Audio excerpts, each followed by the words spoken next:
Você é aquele tipo que no trabalho conta piadinha? Você é aquele tipo que no trabalho não só conta a piadinha, mas aponta o coleguinha? Ai, que bonitinho! Hoje a gente vai falar sobre você. Fala pra mim se você não conhece alguém que chega no trabalho já todo divertido, todo cheio de piadinha, todo cheio de maroto, marota, já contando uma historinha aqui, outra historinha ali, tentando fazer a população dar uma risadinha. Vou te dar aqui alguns exemplos desses comentários. Você veja se você se encaixa, se você também já ouviu isso por aí, se você também já foi alvo dessas piadinhas incríveis. Ô, véi, você é viado? Ai, mas tá bonita hoje, hein? Será que vai falar bem? Mas cozinhando é melhor, né? Ai, gente, que fofura. Tantas vezes a gente acha que tá sendo engraçadíssimo, porque olha no entorno e fala, ai, tá todo mundo rindo, eu sou o rei da piadinha, eu sou a rainha dos comentários incríveis. Olha só, olha o entorno, tá todo mundo rindo. Mentira.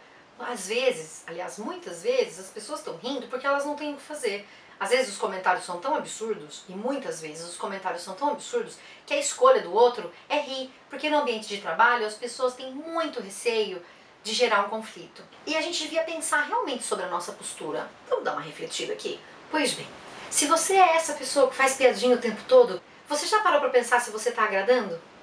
E se você é a pessoa que ouve a piada toda vez, você já parou para se perguntar se você devia mudar a sua postura no ambiente de trabalho para que esse sujeito não fizesse mais piadinha com você ou pra você? Pois é, essas são algumas perguntas que a gente tem que se colocar quando a gente convive em sociedade, quando a gente convive em ambientes que não são só o ambiente de trabalho, é junto com a família, no espaço de colegas, amigos, na reuniãozinha num bar. Ai, Jana, tá ficando chata, hein? Quer dizer que agora nem no bar eu vou poder fazer mais uma piadinha? É claro que você pode. Você faz a piadinha onde você quiser, inclusive no ambiente de trabalho. Mas é preciso prestar atenção no tipo de piadinha que você tá fazendo.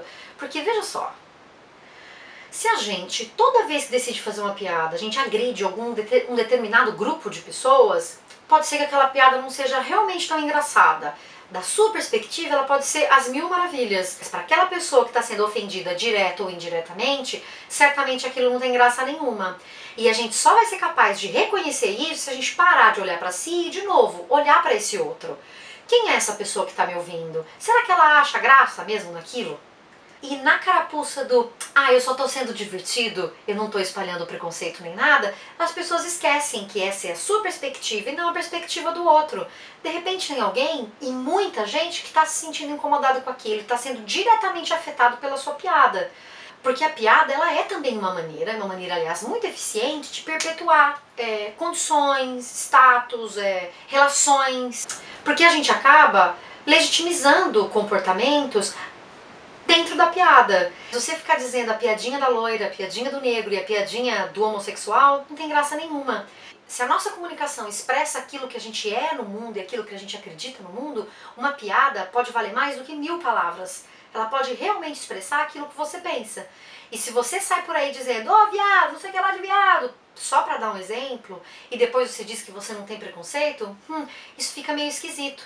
Por que essa fixação em ficar chamando o outro de viado e achar aquilo engraçado? É engraçado chamar alguém de hétero? Hétero, chega mais! Pensa nisso. E aí eu acho que a palavra que a gente fica aqui hoje é empatia.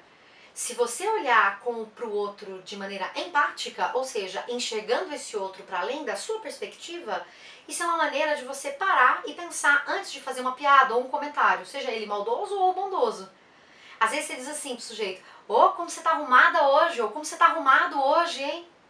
O fato de você dizer hoje já faz a pessoa pensar, gente, será que eu tô tão feinha todos os dias e só hoje estão me achando bonitinha e arrumadinha? Pronto, já despertou na cabeça da pessoa uma série de preocupações que eu não devia ter. Então, gente, não vamos banalizar a importância de uma piada ou a relevância de uma piada na vida da gente. Essas piadas estão aí, elas estão motivando muita gente a falar absurdos dos outros. E elas estão também motivando a gente a fazer chacota. Será que é o que a gente quer mesmo? Faz isso não, bonitão. Faz isso não, bonita. Vamos cuidar mais da gente e vamos cuidar também do outro? Então vamos olhar com mais carinho para aquele que a gente conhece, para o nosso colega de trabalho, para um amigo. Vamos. Piada com certeza nunca vai faltar. Tenho certeza que você vai achar a melhor piada para fazer. Só não precisa ser essa. Beijinho para você. A gente se fala na próxima semana. Não esquece de comentar aqui embaixo e trazer uma história que você queira contar pra gente. Eu já li os comentários da outra semana e pode deixar, a gente vai falar desse tal desse WhatsApp, porque o Zap Zap é uma festa. E lá tem piadinha, tem comentário maldoso, tudo misturado. Beijo, tchau, tchau.